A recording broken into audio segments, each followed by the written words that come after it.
আসসালামু আলাইকুম। আমি হাবিব রহমান। তো এটা আসলে আমার ১ম ব্লগ আমি যেটাতে ভয়েস ওভার দিয়েছি। তো অ্যাকচুয়ালি এটা হচ্ছে আমার ১ম উদ্দেশ্য হচ্ছে আমার ফ্যামিলির জন্য। আমি যখন বাংলাদেশে ছিলাম তখন ব্লগের যে ভিডিওগুলো, ট্রাভেল ব্লগগুলো যখন দেখতাম, যে বিশেষ করে আমি কানাডার ব্লগই দেখছি, মানে প্রচুর পরিমাণে আম্মুকে নিয়ে বসে দেখতাম, আমার বোন, ভাই-বোন, তো আমার ওয়াইফ। তো আমরা একসাথে বসে অনেক ট্রাভেল ব্লগ দেখেছি, যেহেতু আমাদের প্ল্যান ছিল এখানে আসার। তো বসে দেখতাম যে আসলে কীভাবে কী করতে হয় সাধারণত যে ফ্লাইটগুলো হয়। তো এর আগে আমি কখনো ফ্লাই করি নাই। একবার বিমানে উঠছিলাম, সেটা হচ্ছে ছোটোবেলা শিশু পার্কে। একটা ফাইটার প্লেনে আমি আর আমার বোন। তো আসুন আপনাদের সাথে আমাদের পুরো জার্নিটার একটা শর্ট সামারিজ শেয়ার করি। আমাদের ফ্লাইট ছিল টার্কিশ এয়ারলাইন্সে সকাল ৬টার দিকে, ৬টা ১৫ বা সামথিং। তো যেহেতু আমাদের বাসা উত্তরাতে, আমাদের আসতে বেশি সময় লাগেনি। আমরা রাত ১টা বা ১:৩০টার দিকে বের হয়ে গিয়েছিলাম। আমাদের ২টা গাড়ি ছিল। তো পিছনের গাড়িতে ছিল আমার শ্বশুর, শাশুড়ি বা আমার শ্বশুর বাড়ির লোকজন সবাই আমার ওয়াইফের সাথে। আর এই গাড়িতে ছিলাম আব্বু, আম্মু, আমরা, আমার ভাই বোন আর আমি।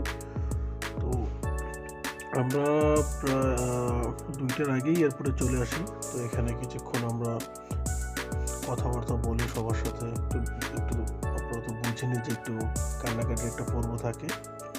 তো এটা শেষ করে আমরা এয়ারপোর্টের ভিতরে ঢুকে যাই। ঢোকার প্রথমেই আমাদের লাগেজগুলো সবগুলো র্যাপিং করে নিই। র্যাপিং করে নিয়ে এখানে র্যাপিং খরচ মনে হচ্ছিল পার ব্যাগ আপনার 300 টাকা করে। তারপরে আমরা বোর্ডিং পাস নিয়ে ইমিগ্রেশন শেষ করে দেখি যে নামাজের টাইম হয়ে গেছে। নামাজ পড়ে আমরা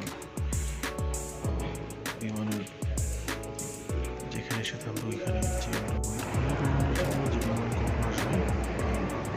কিছুক্ষণ পরে বিমান এখানে আসলো, তারা তাদের কার্যক্রম শেষ করে দেন আমাদেরকে অ্যানাউন্স করে যে আমরা যেন বিমানে উঠে পড়ি। তো আমরা কিছুক্ষণ ওয়েট করি এখানে।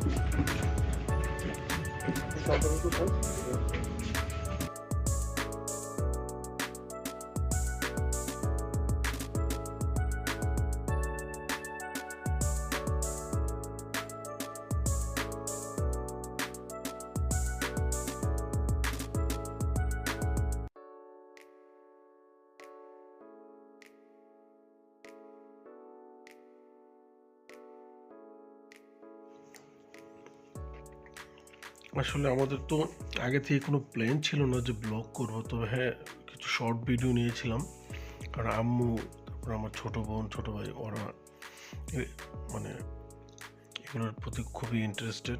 তো এই জন্য কিছু শর্ট ভিডিও নিয়েছিলাম। তো ভাবলাম যে এগুলো একসাথে জোড়া লাগে একটু সবার সাথে শেয়ার করি। তো ওইখান থেকে আর কি তো ভিডিওগুলো কালেক্ট করে আপনাদের সাথে শেয়ার করতে নিয়ে এসেছি। এই জন্য কিছু উল্টাপাল্টা হয়ে গেছে। তো আসলে ভিডিওটা হচ্ছে ৬ মাস আগের। আমাদের যাত্রা শুরু হচ্ছে জুলাইয়ের ৬ তারিখ। তো এটা অনেকদিন হয়ে গেছে। ভিডিওটা আসলে এডিট করব বা ভয়েস ওভার দিব, এটা ভাবতে ভাবতে অনেক টাইম পার হয়ে গেছে। এখানে আসার পরে আমাদের অ্যাডজাস্ট হতে একটু সময় লাগছে। আল্লাহর অশেষ রহমতে আমাদের ফ্লাইট জার্নি শুরু হয়ে গেল এখান থেকে।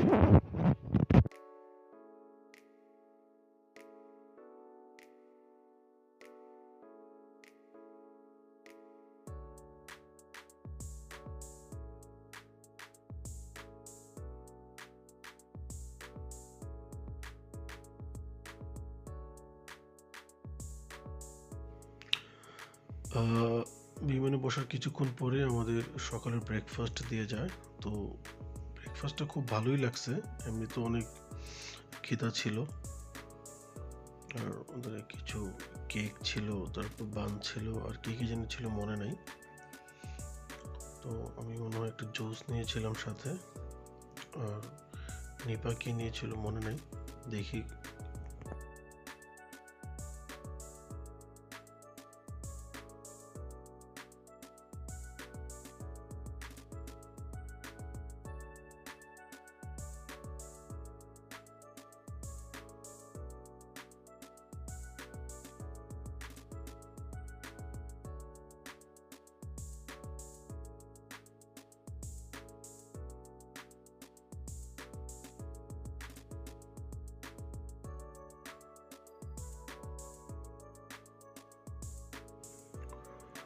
তো আসলে আমাদের দুইজনের ব্রেকফাস্ট সেমই ছিল, আলাদা কোনো কিছু ছিল না। ওদের অপশন ছিল না ওরকম, ওরা ব্রেকফাস্ট এরকমই দিয়েছে। তো দেন বরাবরের মতো আমি যেখানে যে আসলে টয়লেটটা খুঁজি যে কোথায় আছে, তারপর এখানে কিছু আমরা স্ন্যাপ নিয়ে নিয়েছিলাম, তো এগুলি এড করে দিয়েছি। এত তো আসলে ভিডিও করার মানে, যেহেতু আমাদের হাতে কোনো হ্যান্ডিক্যাম ছিল না, ফোন দিয়ে সব কিছু করা লাগছে। এটা মনে হয় আমাদের লাঞ্চ আইটেম ছিল। তো এখানেও কি দিয়েছিল আসলে আমার মনে নেই, এটা দেখি খুলে কি আছে ভিতরে। একটা পেস্ট্রি ছিল, সাথে একটা স্যালাড টাইপের একটা কি জিনিস ছিল, খুবই বাজে ছিল, যাই ছিল। তো আসলে আমরা আগে থেকেই প্ল্যান করে রেখেছিলাম যে ফুড যা দিবে দুজনে দুই ধরনের আইটেম নিব, একটা ভালো হইলো যেন আরেকটা যেন খাওয়া যায়। তো এখানে লাঞ্চের ব্যাপারে এরকমই ছিল। তো আমি চেয়েছিলাম আসলে একটা বার্গার, কিন্তু ওরা আমাকে বান দেয় নাই, শুধু বার্গারের দুইটা পেটি মাঝখান থেকে দিয়ে দিয়েছিল। তো এটা দেখে আমি খুবই হতাশ। তো এবার যে ফুডটা ছিল ওই ফুডটা ভালো লাগছে। ও পাস্তা ছিল, এমনিতেও পাস্তা খুব পছন্দ। তো ভাবলাম যে বার্গার যেহেতু অপশন আছে, বার্গারটাই দিই, একটা বার্গার খেয়ে তারপর না হয় সবসময়ের মতো ওর থেকে কিছু অল্প একটু খেয়ে নিব। আসলে বান ছাড়া পেটি শুধুমাত্র এইভাবে কখনো খাইনি। তো অন্য মানে ক্রোয়েসেন্ট টাইপের একটা বান ছিল, এটা দিয়ে পরে একটু একটু করে খেয়ে নিয়েছি। যাই হোক, তো আসলে আমাদের পুরাটা জার্নি ছিল আমাদের হচ্ছে দিনের টাইমে। আমরা মানে পুরো জার্নিতেও কোনো রাত পাইনি, মানে পুরোটাই দিন। একদম ঢাকা থেকে যে সকালবেলা শুরু হয়েছে আমাদের পুরো জার্নিটা, আমাদের জার্নি ছিল হচ্ছে ঢাকা থেকে টার্কি, মানে ইস্তানবুল থেকে হচ্ছে টরন্টো থেকে হচ্ছে সেন্ট জন, এটা হচ্ছে নিউ ব্রান্সউইক হচ্ছে আটলান্টিকের একটা প্রদেশ, আটলান্টিকের একদম পাড়েই এটা। তো আমরা যেখানে আছি এখানে সেন্ট জন, ওইটা একদমই আটলান্টিকের পাড়ে। আমার বাসা থেকে ওইখানে যাইতে সর্বোচ্চ সময় লাগে 2-3 মিনিট।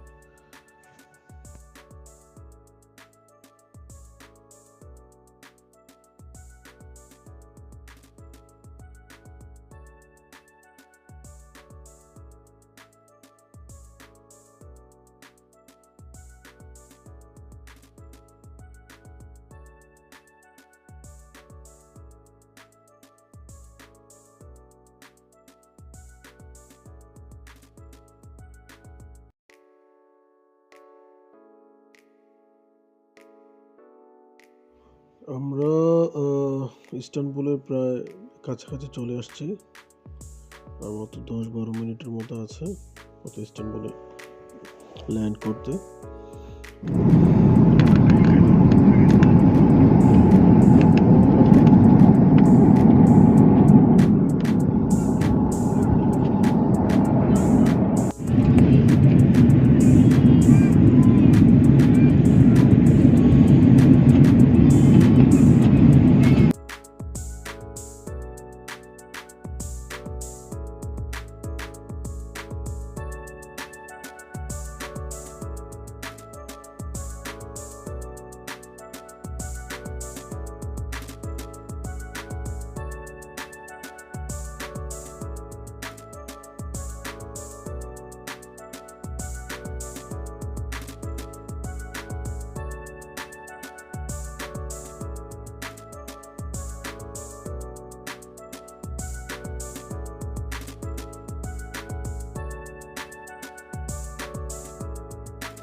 এখানে ইস্তানবুল এয়ারপোর্টে নেমেই প্রথম কাজ হচ্ছে অ্যাজ ইউজুয়াল যে ওয়াইফাই খোঁজা, ওয়াইফাই কোথায় আছে। তো এখান থেকে আমরা ওয়াইফাই খুঁজতে বের হয়ে যাই। আসলে নামার পরে তো বাসায় সবাইকে জানাইতে হয় যে সবাই তো অপেক্ষায় আছে যে কোথায় আছি, কী অবস্থায় আছে। তো ওয়াইফাই সিস্টেমটা ছিল এরকম যে একটা পাসপোর্ট দিয়ে আপনি 1 ঘন্টার জন্য ওয়াইফাই ফ্রি পাবেন, ওটার অ্যাক্সেস থাকে 1 ঘন্টার মতো। তো আমরা যেহেতু দুইজনের পাসপোর্ট দিয়ে আমরা 2 ঘন্টার জন্য নিয়েছিলাম। আমাদের এখানে ট্রানজিট ছিল 3 ঘন্টার মতো। তো প্রথম 1 ঘন্টা নিয়েছিলাম আর হচ্ছে শেষের 1 ঘন্টা নিয়েছিলাম। বিমানে ওঠার আগেও যেন কিছুক্ষণ আমরা বসে বসে ফোন টিপতে পারি।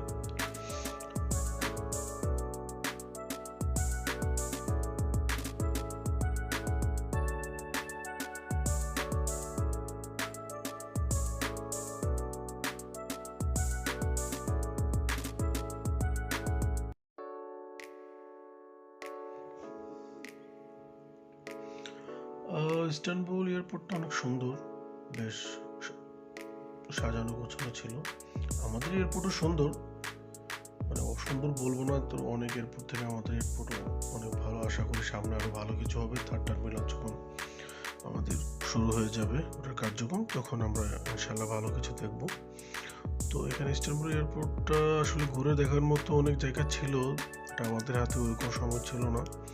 3 ঘন্টার মধ্যে তো আধা ঘন্টা 1 ঘন্টা চলে যায় বিমানের জন্য ওয়েট করতে করতে এখানে যেয়ে বসে। তো এখানে আমরা যেখানে আমাদেরকে নামিয়ে দেওয়া হয়েছিল এখান থেকে নেক্সট ফ্লাইট অবধি যাওয়া পর্যন্ত একটু ঘুরে দেখতেছিলাম যে এয়ারপোর্টের যে এগুলো ডিউটি ফ্রি যে দোকানগুলো আছে, এখানে একটু থামে, ওইখানে একটু থামে, তারপর আবার একটু খুঁজি যে নেক্সট গেট কোনটা, যে নাম্বার দিয়েছিল ওই নাম্বার ধরে ধরে যাচ্ছি।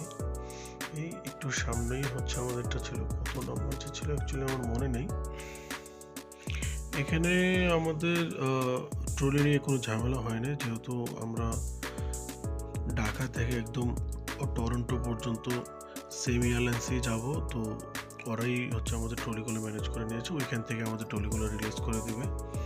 তো দেন হচ্ছে টরন্টো থেকে যে ফ্লাইটে আবার আমরা নিউ ব্রান্সউইকের সেন্ট জনে যাব। তো ওইখান থেকে আবার অন্য ফ্লাইট, ওটা আমাদের হচ্ছে এয়ার কানাডা ফ্লাইট ছিল।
কিছুক্ষণ পরে আমাদের লং জার্নি, যেটা সবাই বলে যে 12-13 ঘন্টার মতো লাগে, অনেক বড় একটা জার্নি। অ্যাকচুয়ালি এটা আসলে বড় জার্নি।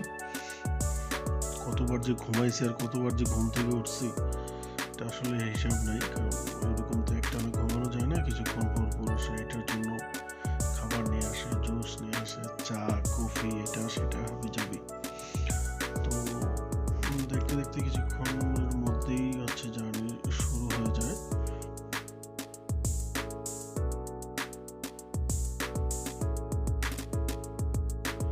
বরাবরের মতো ইনস্ট্রাকশন দিচ্ছে যে আপনারা সিট বেল্ট পরে নিন, এজ এ সেফটি ইস্যু।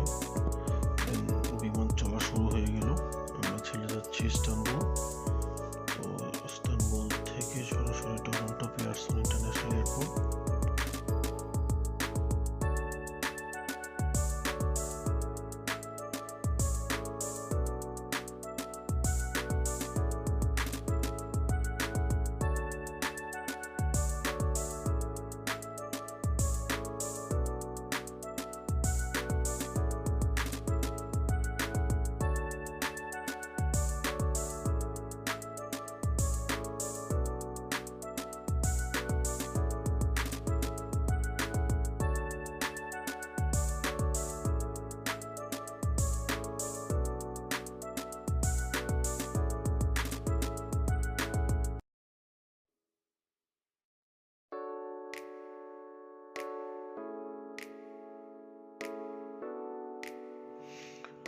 আপনারা দেখতেই পাচ্ছেন যে এখানে গ্লাস যেটা ছিল এটা একটু মানে দাগ পড়া ছিল। এটা যে শুধু আমার উইন্ডোতেই এটা না, সবগুলোতেই। এবং আমি যে 3টা ফ্লাইট এখানে নিয়েছিলাম, সবগুলো ফ্লাইটের সবগুলো বিমানের উইন্ডোতে এই দাগগুলো ছিল। আমি জানি না, হয়তো এগুলো অনেকদিন হয়ে গেছে, কোনো না কোনো কারণে এগুলো দাগ পড়ে যায়। আগের ফ্লাইটটাতে এটা ছিল এবং নেক্সট যেটাতে উঠেছিলাম এয়ার কানাডা, ওটা তো এটা ছিল টুকিটাকি, হয়তো এটাতে একটু বেশি ছিল বোধহয়, এখানে বেশি দেখা যাচ্ছে।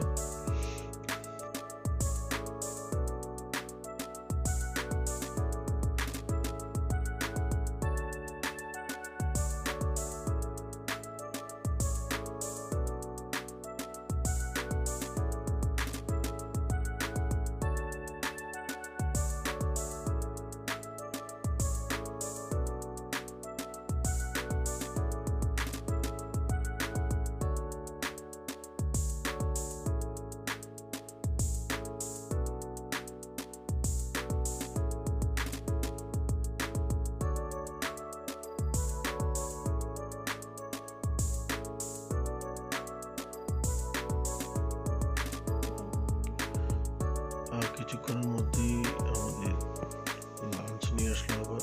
মানে ডিনার তো কোথাও পাইনি, সব জায়গায় লাঞ্চে পেয়েছি। তো এই খাবারটা মোটামুটি ভালো ছিল। রাইস দেখলে আসলে ভালো লাগে।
মানে এমনি একটু জুম করে দেখতেছিলাম আর কি, যে আমার ফোন দিয়ে কতটুকু জুম করলে কি হয়।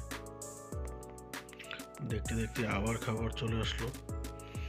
এই খাবারটা মোটামুটি ছিল। এটা মনে হয় ম্যাশড পটেটো, সাথে আর কি কি জানি ছিল, ভেজিটেবল কিছু ছিল, মনে নেই, তবে বেশি একটা ভালো লাগেনি, মোটামুটি। তো এখন খাইতে তো হবেই, মোটামুটি হোক আর যাই হোক। বেগুন টেগুন দিয়ে একটা বানাইছিল, যাই হোক, তো খাইতে হবে। আর জানেনি তো যে ট্রাভেল অবস্থায় থাকলে যে একটু পরপর খিদা লাগে, এটা সেটা খাইতে মন চায়। আর আমার তো এমনিতেই একটু পরপর খিদা লেগে যায়। তো খাবার টাবার খেয়ে আবার একটু ঘুমায়।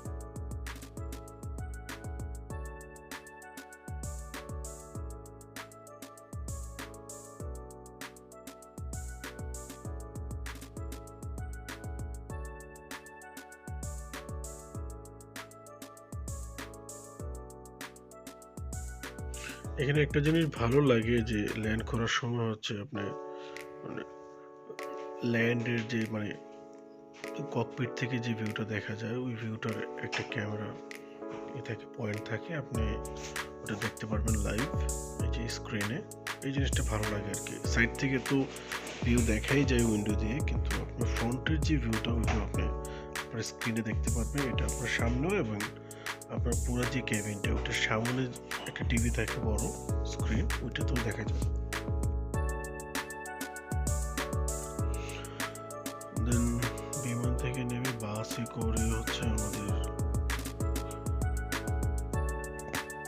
যে টার্মিনালগুলোতে আমাদের নিয়ে যাবে, ওখানে নিয়ে যাবে ওরা ওদের দায়িত্বে। তো ওইখান থেকে নেমে আমরা ইচ্ছা করে ট্রানজিট এখানে বেশি নিয়েছিলাম। তো টরন্টোতে আমার বোনের ফ্রেন্ড থাকে, তো ও আর ওর হাজব্যান্ড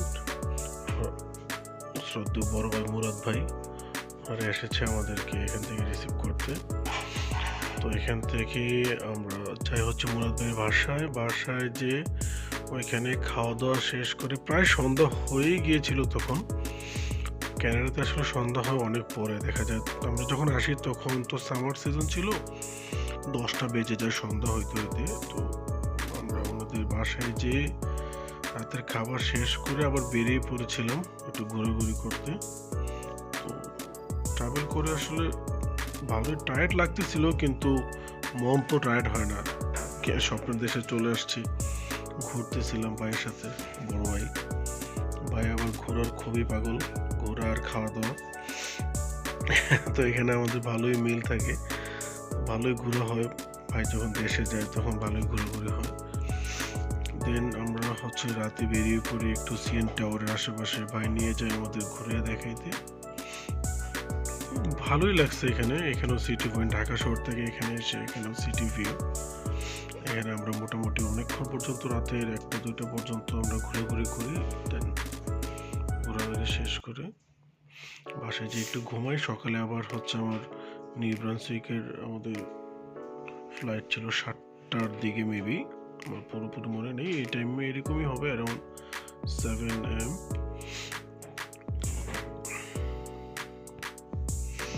আসলে 7টায় ফ্লাইট ছিল, কিন্তু আমাদের ঘুম থেকে উঠতে লেট হয়ে যায়। আমরা 6টায় বাসা থেকে বের হই, যাওয়ার পরে দেখি আর আধা ঘন্টা বাকি আছে।